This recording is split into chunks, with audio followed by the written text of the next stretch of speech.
세상은 이렇게 변하고 있고 또 많은 사람들이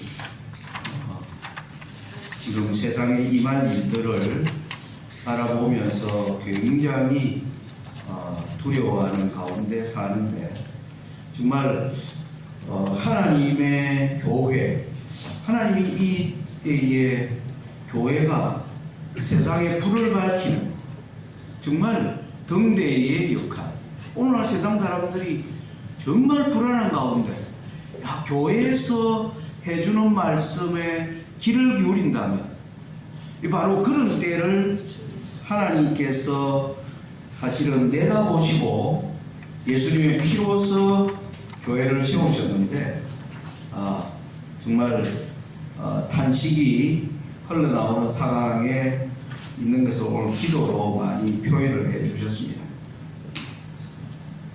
그걸 일거에 하나님께서 교회가 이렇게 연약하게 갈 것이 성경의 마지막에 진리를 가진 교회가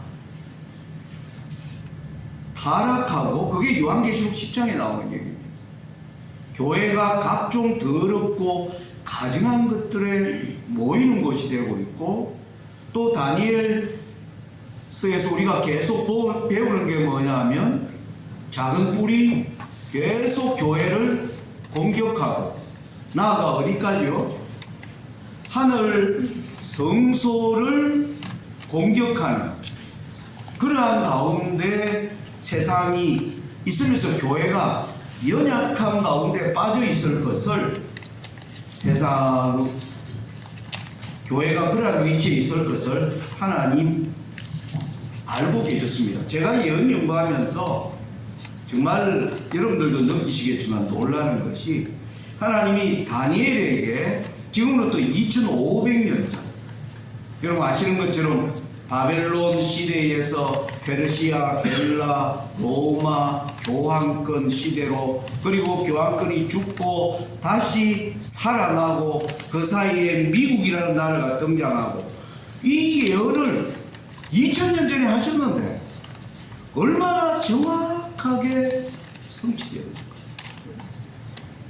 그러면 하나님께서 교회가 어떠한 가운데 걸어가게 될 것도 하나님이 다 내다보시고 마지막 때의 교회를 우리 재림교회가 가장 많이 하는 얘기가 라오디게아 교회. 라오디게아 교회 특징이 뭡니까?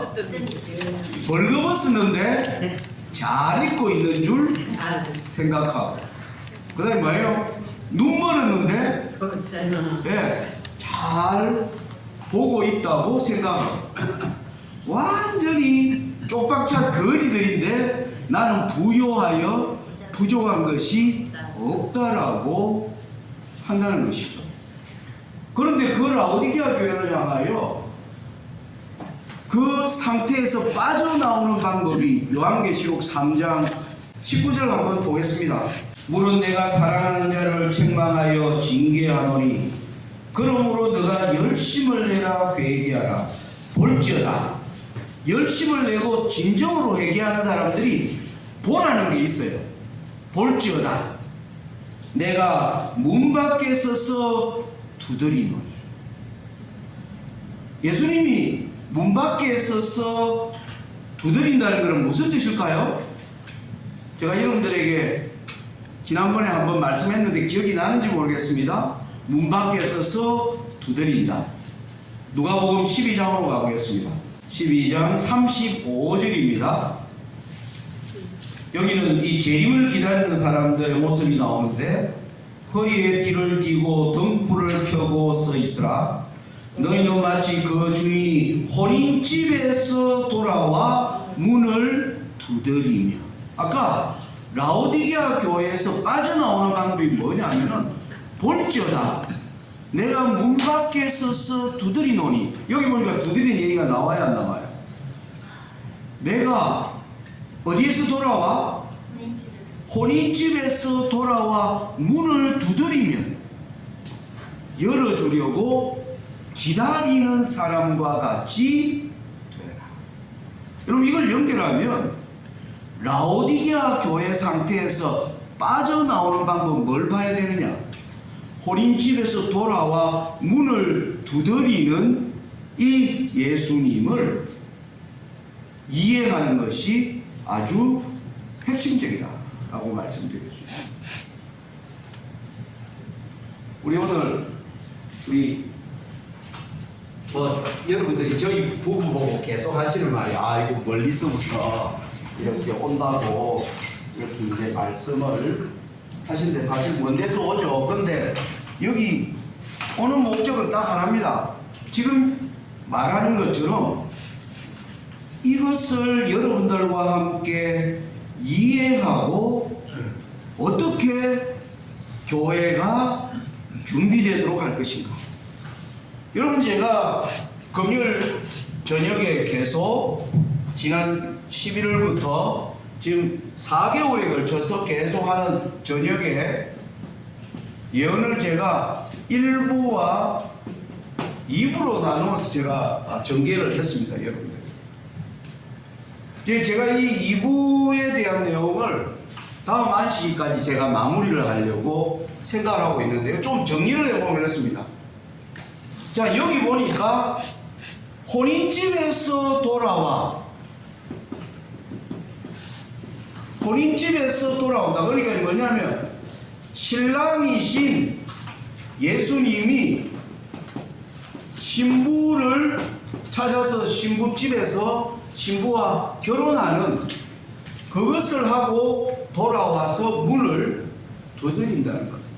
그게 어디에 나오는가 보니까 요한계시록 19장에 어린 양의 혼인 기약이 이르렀고, 여러분, 이 신랑이 신부집에 갔다는 뜻이 뭡니까? 이 신부는 새 예루살렘 성이에요. 새 예루살렘. 그러니까 예수님이 혼인집에 갔다는 말은 예수님이 영원한 나라를 받으시러 갔다라는 뜻이 되는 것입니다.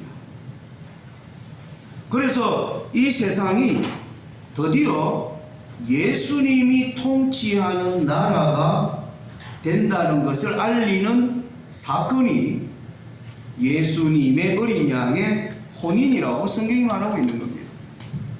그러니까 이거를 요한계시록에 보니까 19장 7절에 어린 양의 혼인 기약이 이르렀고 라고 하는 이 혼인 기약이 이르렀고 하는 것을 우리가 알게 하기 위해서 계시록 19장 앞을 보니까 어린 양의 혼인 기약은 뭐와 이루어지냐면 음녀의 심판과 함께 이루어진다는 게 계시록 19장 1절과 2절의 내용에 나오는 겁니다. 음녀를 심판하사, 그래서 하늘에서 할렐루야 합창이 막 번져나가는 게 19장 1절부터 7절까지 전개되는 내용입니다. 온 천사들이 환호로 저지르고, 그 다음에 보좌 주위에 있는 내생물과 24장로들이 또 할렐루야 하고 외치고, 그러더니 많은 물소리 같은 음성이 또 할렐루야 하면서 어린 양의 혼인 기약이 이르렀다라고 말하고 있는 거죠.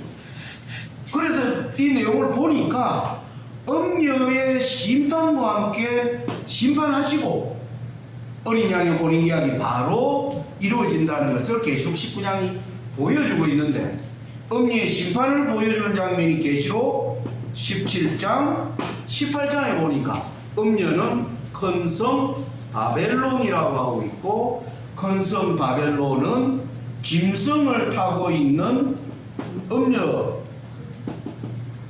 짐승을 타고 있는 음녀였다.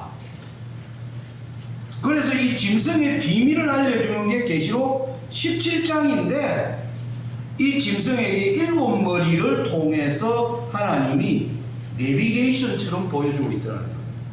과거 5은 망했고, 6째는 현재 있고, 7째는 아직 이루어지지 않았다. 그러면서 8째가 올라오는데, 8째가 보니까 계시록 17장을 보면 8째가 주인공이, 왜? 여자를 태우고 있는 짐승이 바로 8째 왕이에요. 그래서 계시록 17장 내용이 여덟째가 일어나는 것을 막기 위하여, 보여주기 위하여 일곱 머리를 내비게이션처럼 설명하고 있더라는 겁니다.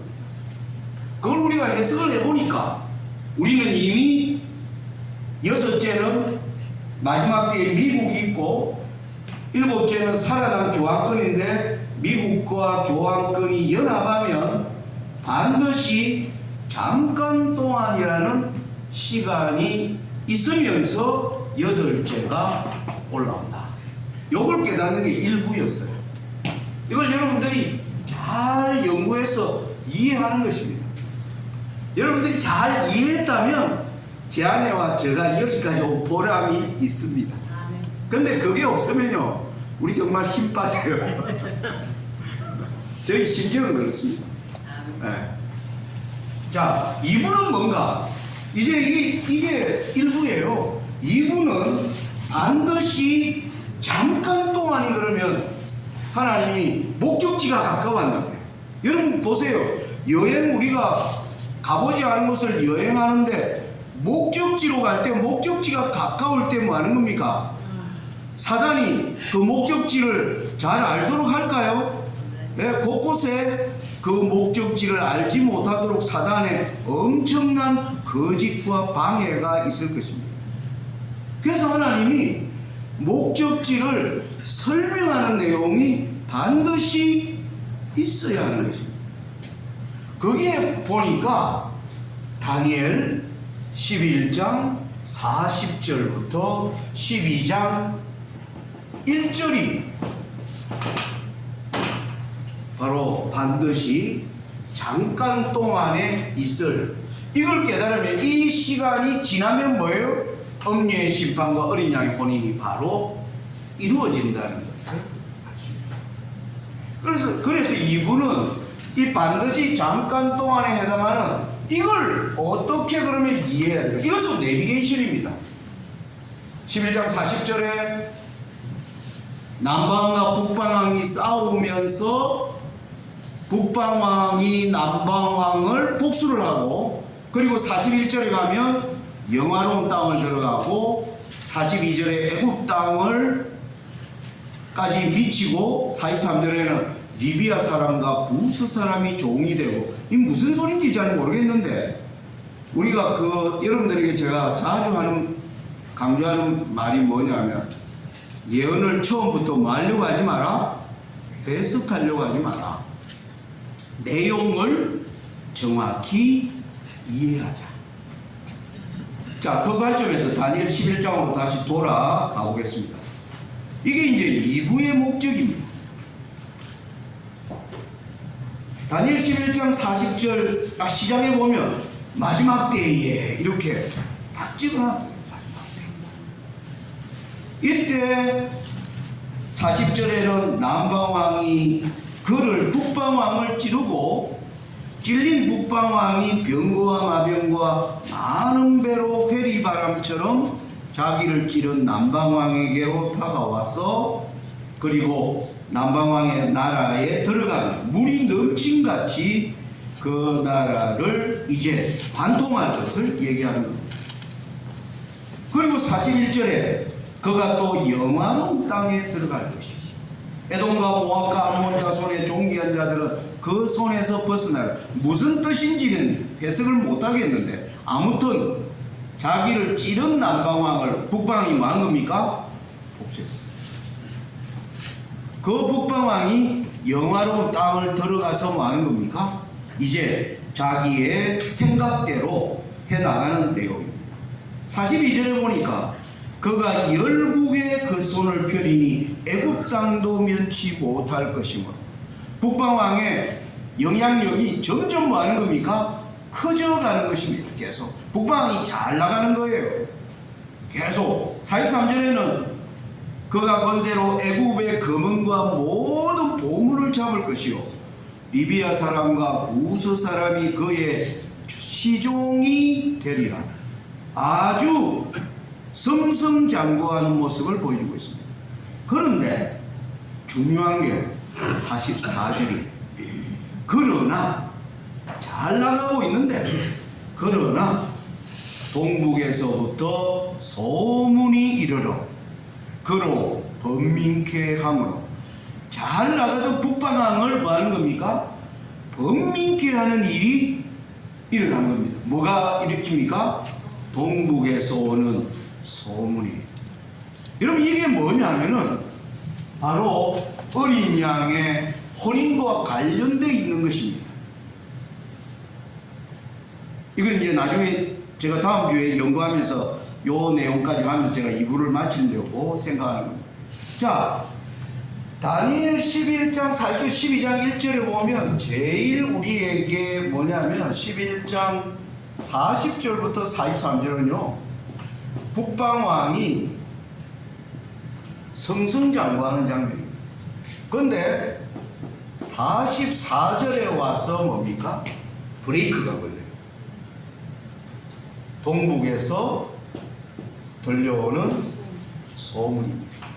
그러면서 45절에 그가 분노하여 드디어 그의 장막 궁전을 세워서 모두를 다 진멸하려고 할 때 그가 멸망으로 들어간다라고 나오면서 12장 1절에 하나님의 백성을 보호하는 대군 미가엘이 일어나는 것으로 이렇게 종길 북방왕의 시대 이러한 과정을 통해서 이걸 이제 우리가 여기에 보니까 남방왕 북방왕 해석을 할 수 없는 영화로운 땅은 뭔가, 에돔 모압 암몬은 뭔가, 애국 땅은 또 뭔가, 검은 보물을 잡는다는 것은 무슨 뜻인가, 리비아 사람과 구스 사람이 종이 된다는 것은 무슨 뜻인가, 동북에서 오는 소문은 무슨 뜻인가. 공부해야 될, 연구해야 될 주제가 굉장히 엄청나게 많은 겁니다.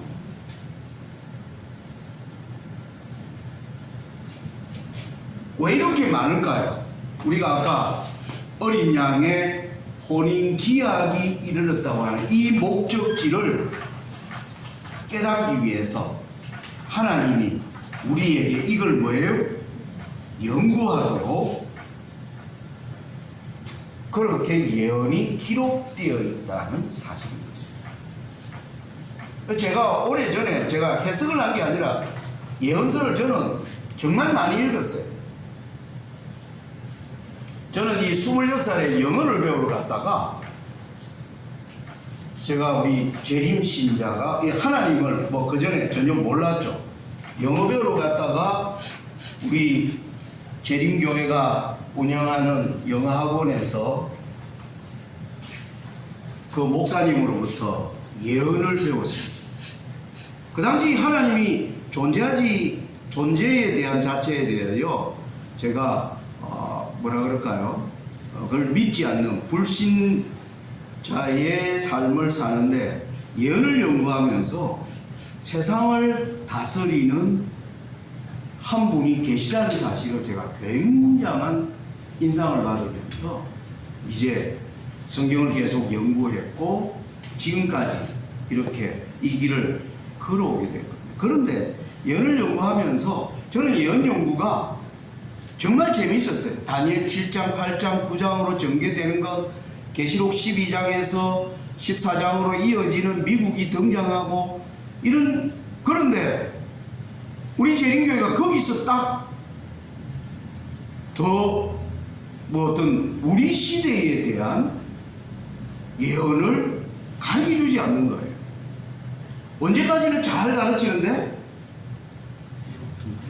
1844년까지는 우리 재림교회가 지난 역사에 대하여 잘 가르쳐요. 굉장히 잘 가르칩니다. 오늘날도 예언전도회 하면 개신교인들은 우리 이것만 듣고도 이야, 우리 재림교회가 예언이 탁월하다. 그러니까 지금도 그 사람들이 개혁해서 재림교회로 들어온 걸 보게 돼요. 그런데 문제는 이렇게 변화무쌍한 시대, 목적지가 가까운데 더 이상 예언이 없다? 이런 인상을 제가 재림교회에 들어가서 받은 거예요. 아니 이게 없다면 하나님 뭔가? 여러분 그렇지 않아요?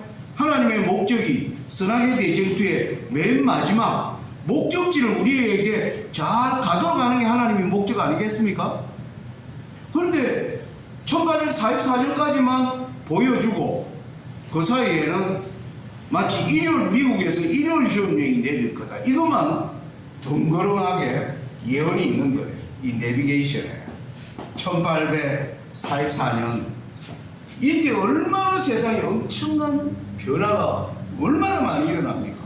그런데 미국에서 선데이로 이게 일어난다는 이 예언이 우리 재림교회가 가지고 있는 마지막 종말에 대한 개념입니다. 그런데 우리가 요한계시록 보니까 일곱 머리로 설명하고 다니엘 11장에 이런 내용이 있으면 우리가 그걸 당연히 뭐 해봐야 돼요? 연구해봐야 되는 것입니다. 그런데 이걸 또 얘기하면 여러분들이 그럼 지만 열심히 연구했다, 여러분들 이렇게 들을까 제가 이 말하는 게 조심스럽습니다. 그래서 제가 아무튼 초신자 때 다니엘 9장까지 10장까지 잘 배웠는데 11장을 안 가르쳐 주는 거예요, 교회에서. 그래서 제가 목사님들에게 우리 이제 이 양주중앙교회도 이제 한 2주 있으면 목사님이 이제 새로운 목사님이 오시지 않습니까? 제가 영학원에 있으면서 목사님이 바뀔 때마다 제가 찾아가 목사님 다니엘 11장 좀 가르쳐 주십시오. 그런데 많은 목사님들이 11장 연구는 함부로 하는 게 아니다. 그리고 이거는 아직 우리가 미래에 좀 더 연구를 필요로 한다. 그러니까 그렇게만 이제 이야기하는 걸 보면서 이거는 우리에게 숙제로 남겨놓았구나. 제가 이제 신앙하고 한 20년 지나서 그걸 알아서 이거는 하나님이 우리에게 연구하라고 숙제로 주셨구나. 그걸 이제 제가 한 20년 전에 그런 생각을 가지면서 그때 제가 중국에 있을 때 이 다니엘 11장을 일단 연구를 해야 되겠다 내가 읽었습니다. 왜냐하면 마태복음 24장에 보면 선지자 다니엘의 말한 바 멸망에 가정한 것이 거룩한 곳에 쓴 것을 보거든. 그 다음에 뭐라고 해놨는지 알아요? 읽는 자는 깨달을 진정. 제가 그게 제 가슴 속에 아주 진하게 읽으라. 읽으면 뭐한다? 깨닫는다. 제가 열심히 읽었을까요? 예. 제가 다니엘 11장 저는 11장 내용이 머릿속에 다 입력돼서 100번 이상 읽었습니다. 중국에서 또 지금도 읽고 있습니다. 첫 만남 이렇게 읽으니까 뭔가 이 하나님이 해석은 하지 못하는데 뭐가 중요하다는 것은 이렇게 아까 내가 얘기한 것처럼 다니엘 11장 40절부터 해석은 안 해도 보니까 거기에 좀 중요하게 보이는 게 44절. 거기에서 교황권의 발목을 뭐예요? 붙잡는 이런 것들에 대한 궁금증을 하나님이 일으키면서 여기에 대한 예언을 이해하기 위해서는 다니엘 때로부터 지금 우리 때까지 약 2500년의 뭡니까? 역사의 흐름에 대한 이해가 있어야 돼요. 여러분, 예언은요 하나님의 역사입니다. 예언은 그러니까 하나님이 예언을 보시는 눈이에요. 예언을 보시는. 우리가 오늘날 세상에서 일어나는 일을 성경을 이해하려면 하나님이 보시는 관점으로 우리가 세상을 보는 눈이 필요한 것입니다. 여러분, 우리가 거듭나야 된다고 그러죠. 거듭나는 게 우리의 죄에 대한 회개만 강조하는데, 여러분, 우리가 입도 거듭나야 돼요. 네. 혀도 거듭나야 됩니까? 코도 거듭나야 됩니까? 귀도 거듭나야 돼요. 귀도요, 안 들어야 될 거는 뭐 하는 겁니까? 귀를 막아야 됩니다. 눈도 거듭나야 돼요. 어떻게 거듭나요? 하나님이 보라는 걸 열심히 뭐 하는 겁니까? 보는 겁니다. 하나님이 말하지 않는 것은 뭐예요? 골똘하게 볼 필요가 없죠. 저는 이 예언 연구가 우리에게 주는 유익이 뭐냐면 하나님이 세상을 보는 눈을 우리에게 뭐예요? 주시는 것이라. 아무튼 그런 생각을 가지고 이렇게 이제 연구를 하게 된 거죠. 자, 우리가 다시 이제 본론으로 돌아가면 목적지가 가까웠습니다. 선악의 대쟁투의 마지막 목적지는요, 예수님이 통치하시는 바로 하나님의 통치입니다. 사단의 통치를 끝내는 것입니다. 그걸 끝내기 위해서 하나님께서 반드시 잠깐 동안이라는 시간을 우리에게 설정해 놓고 있다. 자, 그런데 우리는 이미 지난 예언들이 다 성취된 때로 우리는 이미 살고 있습니다. 그래서 보니까 미국과 살아난 교황권이 다니엘과 계시록에는 이 따지면 미래 사건으로 되어 있잖아요. 7제는 아직 이르지 아니했다. 그런데 우리는 이미 나타난, 이건 우리 과거가 되어버립니다. 그러니까 미국과 살아난 교황권이 연합한 때가 1990년대. 그래서 이때부터 뭐가 시작된 거예요? 잠깐 동안이 시작된 것입니다. 우리는 반드시 잠깐 동안의 시간 속으로 30년 전에 뭐 하는 겁니까? 이미 그 속으로 들어갔어요.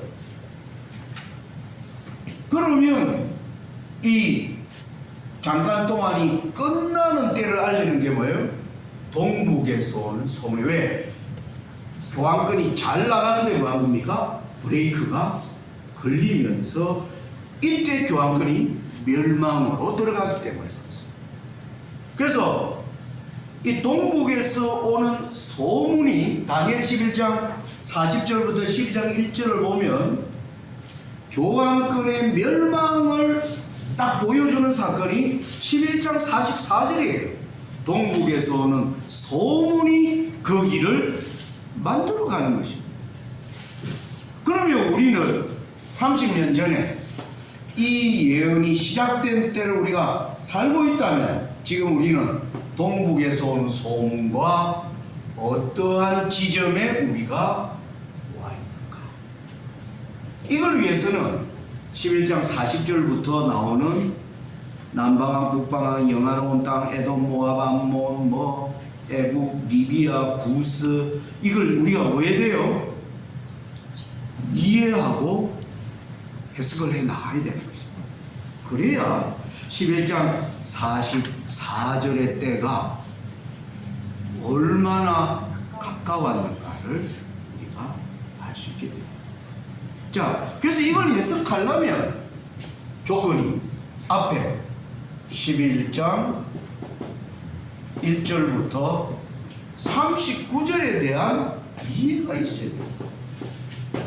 이걸 이해 없이 뚝 이것만 떼가지고 예언을 해석하는 것은 불가한 것입니다.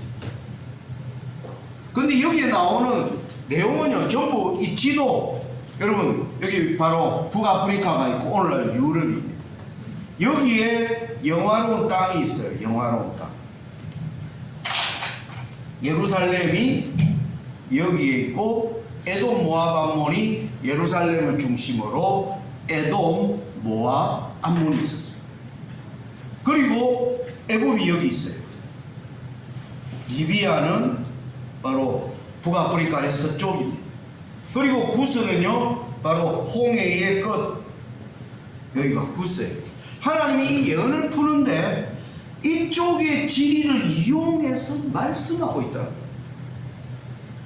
그러니까 우리가 여기에 대해서 무슨 이해가 있어야냐면 2500년에 대한 시간에 대한 이해가 있어야 되고요, 이 지역에 대한 공간적 이해가 있어야 돼요. 공간에 대해. 왜? 공간은 전부 이걸 통해서 영화로운 땅, 에돔, 모압, 암몬, 애굽, 리비아, 구스, 그 다니엘이 기록되던 당시에 다 존재하던 나라고 땅이었습니다. 그 공간적 이해를 어떻게 해야 될 것인가? 그리고 이게 마지막 때 일어나는 거니까 시간은 그때보다 훨씬 2000년 후로 옮겨놓습니다. 공간은 그 시대로 설명하고 있고 시간은요 마지막 때로 2000년 후로 옮겨놓은 것입니다. 그래요 안 그래요? 이해되시나요 제가 하는 말? 네, 여기에 대한 이해가 있어요. 그러면 공간의 이해를 하려면 성경에서 애굽, 구스, 리비아, 에돔, 모압, 암몬, 예루살렘, 영화로운 땅 어떠한 관계로 성경이 말하고 있는지에 대한 우리가 이해를 해야 돼요. 그리고 그 흘러가는 시간 속에서 어떻게 하나님이 2000년이나 지난 시간을 이러한 공간적 용어로 사용하시는가? 거기에 대해서 우리는 이제 고민하게 되는 것입니다. 자, 2부의 주제가 뭔지 여러분 이제 이해하셨죠? 네? 자, 1부의 주제는 뭡니까? 어린 양의 혼인 기약을 설명하기 위해서 하나님 뭘 하고 계셨다? 내비게이션이 있었다. 뭐가 내비게이션입니까? 음료를 태우고 있는 짐승의 7머리를 통해서 8죄를 설명하려고 하는 게 이게 1부의 주제입니다. 그죠? 2부의 주제는 8죄가 올라오기 위해서 그 앞에 반드시 잠깐 동안 6죄와 7죄가 연합하면 반드시 잠깐 동안이라는 시간을 지금 추정하는 게 우리가 2부예요. 그리고 2부의 내용을 들어가 보니까 2부의 내용에 아주 중요한 게 뭔가 하니까 동북에서 오는 소문이에요. 동북에서 오는 소문을 풀려면 11장 40절부터 43절 나오는 시간적, 공간적 용어에 대한 이해가 있어야 되고 시간적 이해를 위해서는 1절부터 39절까지의 흐름의 시간에 대한 이해를 해야 됩니다. 그래서 다니엘 11장 연구가 중요해지는 것입니다. 목적은 뭐예요? 동북에서 오는 소문을 이해하기 위한 것입니다. 이게 제가 1부로 2부로 나눈 것입니다. 머리 끄떡끄떡해도 또 한 주 지나가 물으면 또 잘 모르겠는데 다 나이가 많으니까요. 기억력. 예. 그러니까 우리가 그런 한계를 인정해야 돼요. 그러면 뭐 해야 됩니까? 자꾸 생각하고 자꾸 말해야 돼요. 그래야. 어떤 사람이 저보고 그래. 장로님은 70이다 내가 어떻게 그리 잘 외우냐고. 제가 잘 외울 거 아니에요. 너무 자주 말하니까. 자주 말하니까. 말씀을 많이 주셨지. 그래서 여러분들도 그렇게 하실 필요가 있습니다.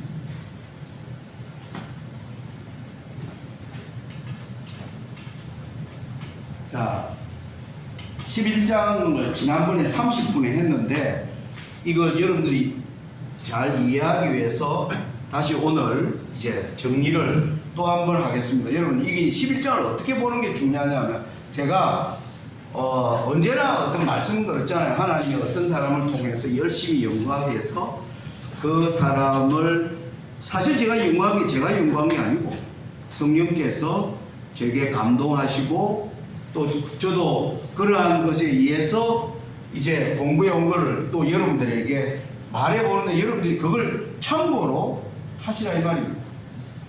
다니엘 11장 연구를 위해서 딱 보니까 다니엘 11장은 5절 이전에는 바사와 헬라에 대해서 얘기하고 있어요. 헬라에서 한 큰 왕이 나오고 큰 왕이 죽자 네 나라로 갈라지는 얘기를 다니엘서 11장이 하고 있습니다. 그러면서 5절부터 어디까지냐면 15절까지에 보면 북방왕과 남방왕이 싸우는 걸로 나오고요. 이게 어디까지냐면 24절 15절부터 24절은 북방왕이 독주를 하고 있고 그리고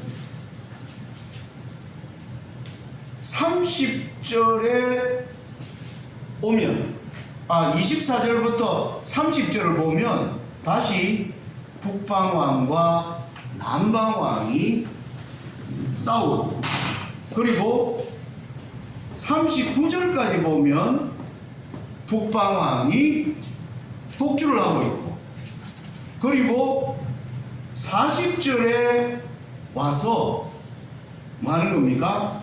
남방왕과 북방왕이 다시 싸우고, 그 이후에는 41, 42, 43 북방왕이 독주하는 걸로 이렇게 읽어보면 확인이 되는 겁니다.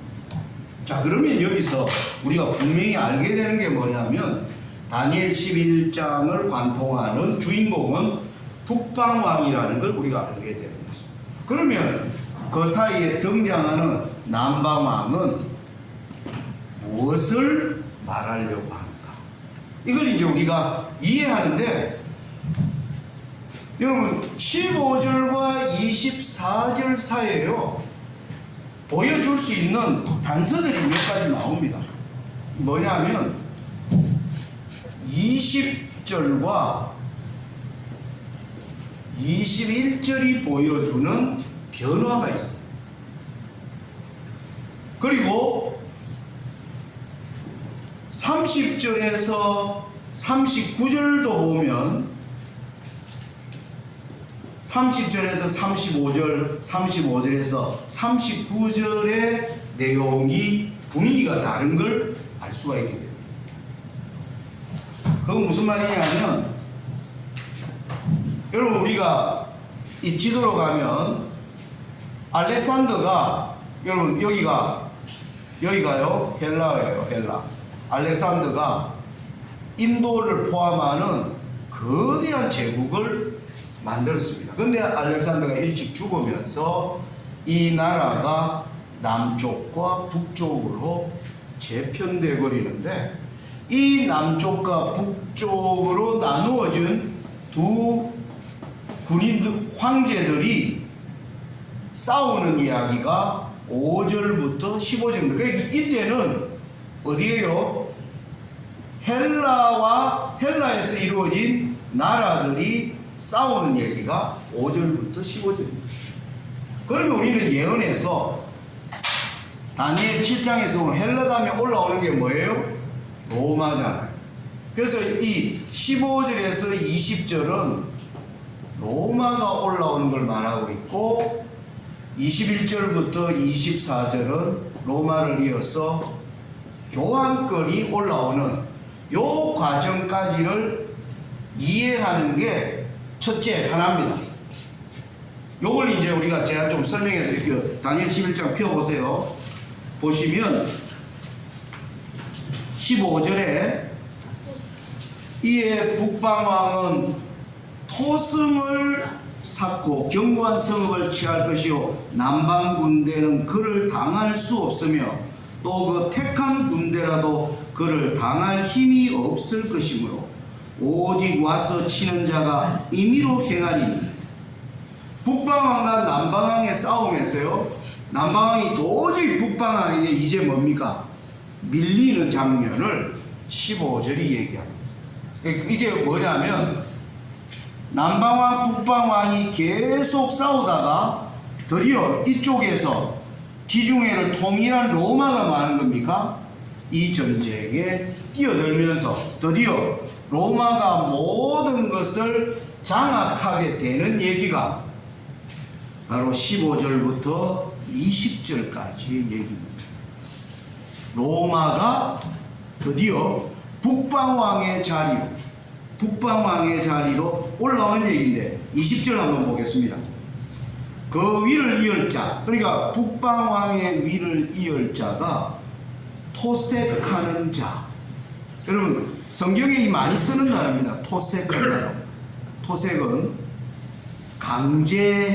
강제적으로 세금을 거둔다는 뜻인데요, 로마가 모든 땅을 로마가 지배하면서 로마가 모든 사람에게 뭐 하기 시작했습니까? 강제하기 시작했습니다. 그걸 얘기합니다. 그러면서 이 나라가 보세요, 아름다운 곳으로 두루 다니게 할 것이나 로마가 짧은 시간에 지중해에 알짜배기 땅을 다 정복해버립니다. 여러분 위에 오늘날 보면 리비아, 티니지, 이집트 그리고 뭐예요? 지금 레바논, 예루살렘 모든 나라, 터키, 오늘날 스페인, 프랑스, 이탈리아, 그리스 이 모든 나라를 아름다운 것을 다 점령합니다. 그런데 20절 끝에 보니까 그는 분노함이나 싸움이 없이 몇 날이 못 되어 이 강한 로마가요 갑자기 전쟁을 안 치고 망해버립니다. 여기 보니까 싸움하지 않고 분노함이나 싸움이 없이 로마는 뭐예요? 게르만 민족의 대이동으로 멸망해요. 여러분 바벨론 페르시아와 전쟁에서 무너졌습니다. 페르시아는요 헬라와의 전쟁에서 무너졌습니다. 헬라의 남방한 북방도 로마와의 전쟁에서 뭐 했습니까? 무너졌어요. 그런데 이 거대한 로마가 전쟁 없이 여러분 무너진 거 아니에요? 게르만 민족의 대이동으로 무너진 거예요. 그래서 하나님이 얼마 못돼요. 그들은 싸움도 안 하고 분노함도 없이 로마가 이게 20절이 주는 바로 로마가 등장하여 사라지는 것을 설명합니다. 그 다음에 그러면 로마가 사라지면 우리는 21절에 또 그 위를 이을 자는 드디어 교황권이 올라오게 되는 거예요. 여러분 우리가 제가 중요한 거 역사에서 로마가 주는 가장 하나님이 말하는 중요한 결정은 뭐냐면 이 나라가 전쟁으로 망하는 게 아니에요. 야만인에게 망하는 거예요. 게르만족. 야만족이 왔어. 그러면 왜 그랬을까요? 로마가 하나님을 향하여 아주 야만적이었습니다. 예수님 십자가에 못 박아 죽이고요. 12제자 다 죽이고 교회 없애려고 200년 동안 많은 겁니까? 여러분 교회를 핍박하는데 여러분 로마가 기독교 핍박할 때 영화도 많이 나왔잖아요. 굶주린 사자를 해가지고요 교인들에게 풀어서 잡아 먹히게 하고 얼마나 교회를 없애려고 발버둥 쳤는지 모릅니다. 그래서 가장 야만적 민족이었기 때문에 로마를 하나님이 야만족의 손에 멸망하고 그 거대한 나라가 2000년 전에 망했는데 오늘날도 역사가잖아요. 여러분 서점에 가서 역사책 코너를 보면 지금도 로마가 망한 얘기가요 베스트셀러로 팔리고 있습니다. 학자들은 이해가 안 돼요. 그 거대한 나라가 뭐예요? 야만족에게 무너진 거예요. 야만족. 여러분 기독교를 핍박한 로마가 여러분 AD 3세기부터 4세기에 로마가 얼마나 혼란스러운 군인 황제 시대에는요 50년 동안에 황제가요 몇 명이나 나왔어요? 60명이 나왔어요. 50년 동안 황제가 몇 명 나왔다고요? 그러니까 1년에 한 명이 안 됩니다. 그만큼 나라가 극심한 혼란에 빠집니다. 이게 하나님이 여기 전쟁이나 이게 없이 아름다운 땅을 두루 다녔는데 몇 날이 못 돼요. 이 거대한 나라가 로마가 번성한 시기는요 약 100년에서 150년이고 나머지는 야만족에게 괴로움 받다가 마침내 게르만족에게 멸망합니다. 이걸 하나님이 20절에 한 문장으로 요약해 놓은 것입니다. 자, 그 다음에 21절 보면 그 위를 이을 자, 교황권입니다. 우리는 이제 여기서 다니엘 7장에서 하나님 보여준 게 그 위를 이을 자는 교황권이다. 보니까 교황권은 한 비천한 사람이에요. 여러분 교황권이 올라오는 과정은 어떻게 올라옵니까? 여러분이 그 역사적 흐름을 잘 아셔야 돼요. 어떻게 천주교회가 가톨릭이라고 하는 교회가 어떻게 교황권으로 변하게 됐는가, 이걸 여러분 잘 아셔야 돼요. 가톨릭이라는 이 교회가 생겨난 것은 로마 황제 콘스탄티누스 황제에 의하여 기독교가 핍박받다가 뭐 하는 겁니까? 드디어 콘스탄티누스가 기독교를 인정해 주게 됩니다. 그래서 올라올 때 이 집단은 여기 보니까 한 비천한 사람이요, 나라 영광을 그에게 주지 아니할 것이나 그가 평안한 때를 타서 괴휼로 그 나라를 이 나라를 얻는 과정이 거짓말로 나라를 얻게 된다는 것입니다. 자, 어떻게 해서 가톨릭이 교황권 되는지 여러분 말씀드릴게요. 로마가 기독교를 계속 핍박하니 기독교가 안 죽는 거예요. 그래서 콘스탄티누스가 AD 330년에 뭐합니까? 기독교를 인정해 줍니다. 인정해 주면서 기독교의 로마의 풍습을 기독교와 마도록 결합되도록 길이 열립니다. 이게 가톨릭이 로마에서 번성하게 되는 길이었습니다. 그래서 그런데 황제가 여러분 이 교황권이 올라올 때 여러분 요한계시록 한번 잠깐 여기서 다니엘 11장 손으로 잡으시고요. 요한계시록 13장 한번 가시면 거기 보면 2절에 이런 말이 나옵니다. 내가 본 짐승은 표범과 비슷하고 그 발은 곰의 발 같고 그 입은 사자의 입 같은데 용이 자기의 능력과 보좌와 큰 권세를 그에게 주었더라. 우리는 이따 계시록 13장에 이 짐승이 교황권인 걸 알게 됩니다. 알고 있죠? 사단이 용이 교황권에게 세 가지를 줍니다.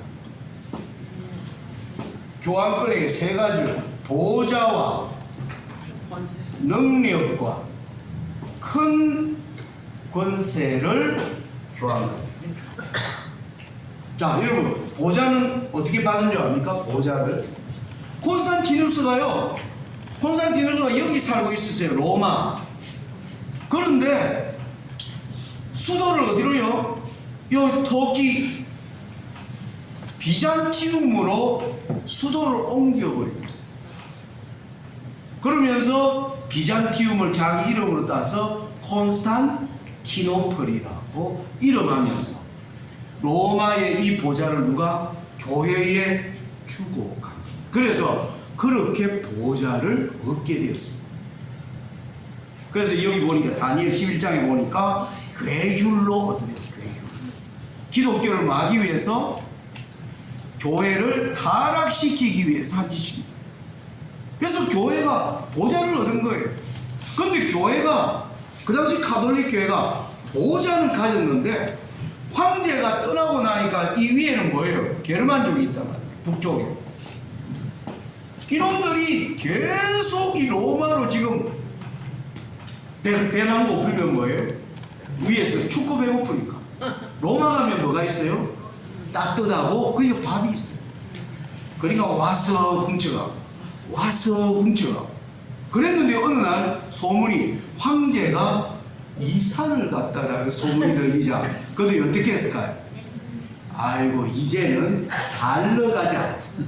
지금까지는 뭐였다가 훔치고 도망가고 이랬다면 이제는 보따리 싸고 뭐 하는 겁니까? 들어오기 시작합니다. 막 들어오는데 황제는 멀리 가버렸어요. 로마 황제는 군대는 일로 다 데려가. 그러면 여기에 보좌는 있는데 교회가 이 야만족을 물리칠 힘이 없는 거예요. 그래서 한 게 뭐냐면은 교회가 야만족과 타협합니다. 너가 땅 줄게. 그 대신 로마의 모든 종교와 풍습을 뭐해라? 다 받아들여라. 거기서 10불이 생겨나기 시작하는 것입니다. 그러니까 이들이 받으면서 뭐예요? 아, 우리에게 땅을 준 이 교회에 우리가 뭐 하겠다? 충성하겠다. 그래서 열불이 누구를 지켜주느냐 하면 교황권을 지켜줘요. 그래서 교황권이 능력과 권세는 누가 주느냐 하면 열불이 교황권에게 능력과 권세를 주게 됩니다. 이게 역사에서 하나님 말씀대로 보좌는 어디로부터 받고요? 교회가 보좌는 로마로부터 받았고 능력과 큰 권세는 밀려오는 야만족인 열불로부터 능력과 권세를 받아서 안착한 것입니다. 이게 다니엘 11장 21절부터 보면 22절에 넘치는 물 같은 군대가 그에게 넘침을 입어 피할 것이요 동맹한 왕도 그렇게 될 것이며 이 교황권이 아무런 힘이 없는데 교황권에 대항하는 모든 것들이 열불이 다 뭐예요? 다 대신해서 싸워줍니다. 3절에 그와 약조한 후에 그는 거짓을 행하여 올라올 것이요 바로 여기에 동맹한 왕이 바로 예수님을 설명하고 있습니다. 그리스도라고 히브리서에 보면 그리스도와 동맹했다.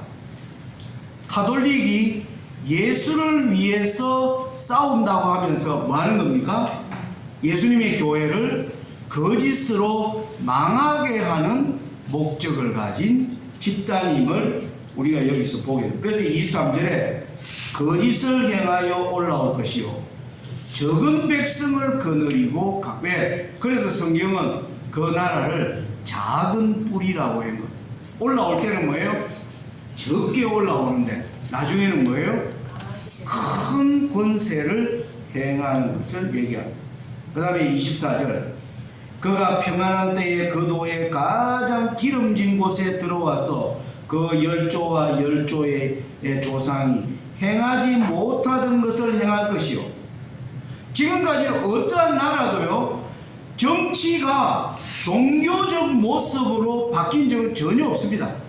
여러분 오늘날 성경이 교황권을 뭐라고 얘기하냐면 교황권은 정치와 종교가 뭐예요? 결합되어 있는 타락한 집단입니다. 여러분 이전에 나타났던 바벨론 정치국가예요. 종교국가 아닙니다.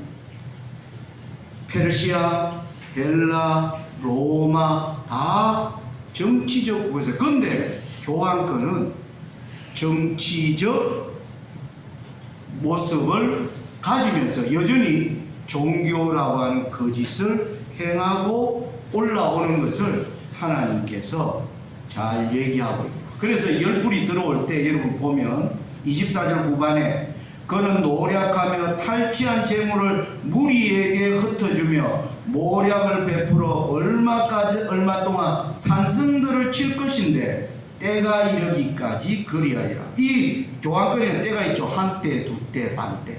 그 때가 이르기까지 교황권은 뭐 하는 겁니까? 열불 가운데서 교황권의 말을 듣지 않는 새 뿔을 뭐 하는 겁니까? 뽑아요. 그래서 이게 그 얘기입니다. 그것들을 다 뭐 하고요? 재물을 탈취하고 해서 나머지 7뿔에게 나누어 주면서 7뿔이 교황권에게 충성하게 되는 이 과정을 24절까지의 내용이 요네요. 그래서 여기까지는 여러분들이 이해하는데 그렇게 어렵지 않습니다. 자, 오늘 이제 시간을 많이 되게 정리를 하겠습니다. 여러분들이 다니엘 11장을 연구할 때 두 토막으로 보라는 거예요.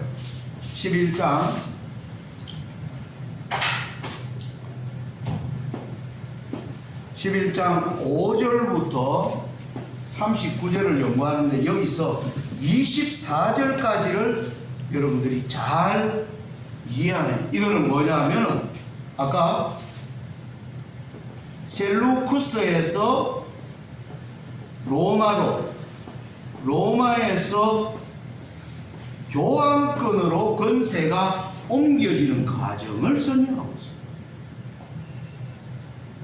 있습니다. 요거는 로마와 교환권에 대한 얘기가 우리가 잘 알고 있기 때문에 여러분들이 이해하기가 어렵지 않습니다.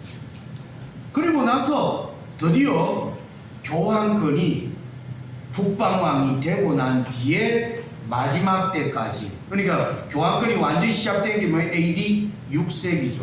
우리는 538년부터 1798년까지가 교환권이 되는 거 아닐까. 그러면 6세기부터 18세기의 변화를 설명하는 게 25절부터 39절이에요. 이렇게 일단 잘게 토막을 내서 여러분들이 연구하고 이해하고 이러면 다니엘 11장을 보다 쉽게 뭐 할 수 있다?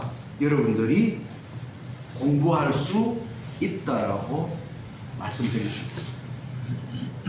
그래서 이제 제가 다음 주에 요 변화와 이런 변화에서 이제 11장 40절부터 나오는 이 내용을 우리가 어떻게 이해하고 해석하는가 그 하면서 제가 2부를 마치도록 하겠습니다.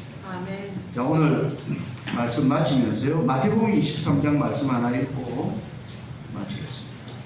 44절부터 46절까지 보겠습니다. 이러므로 너희도 예비하고 있으라. 생각지 않은 때에 인자가 오리라. 충성되고 지혜 있는 종이 되어 주인에게 그 집 사람들을 맡아 때를 따라 양식을 나눠줄 자가 누구니요? 주인이 올 때에 그 종에 이렇게 하는 것을 보면 그 종이 복이 있으리로다. 내가 진실로 너희에게 이르노니 주인이 그 모든 소유를 저에게 맡기리라. 예수님의 재림을 기다리고는 저와 여러분들이 여기 보니까 주인이 볼 때 칭찬하는 종입니다. 어떤 종입니까? 때를 따라 양식을 나눠주는 사람. 지금이 어느 때인가? 지금이 우리에게, 저는 이 말씀이 좋아서 그런 사람으로 살고 싶은 마음이 간절합니다. 때를 따라 양식을 나눠줄 자. 왜 지금이 어느 때인가? 여러분, 지금이 집 지을 때인가? 지금이 돈 번다고 지금 아둥바둥 할 것인가? 예? 여러분, 예를 들어서 뭐 내일 정말 세상이 무너진다고 한다면 우리의 살아가는 우리의 모든 자세에 큰 변화가 있게 되죠. 그래서 이 사람, 이러한 종을 하나님 지금 준비하고 계십니다. 그 자리에 우리가 다 함께 서는 저와 여러분들이 되시기를 간절히 바랍니다. 네.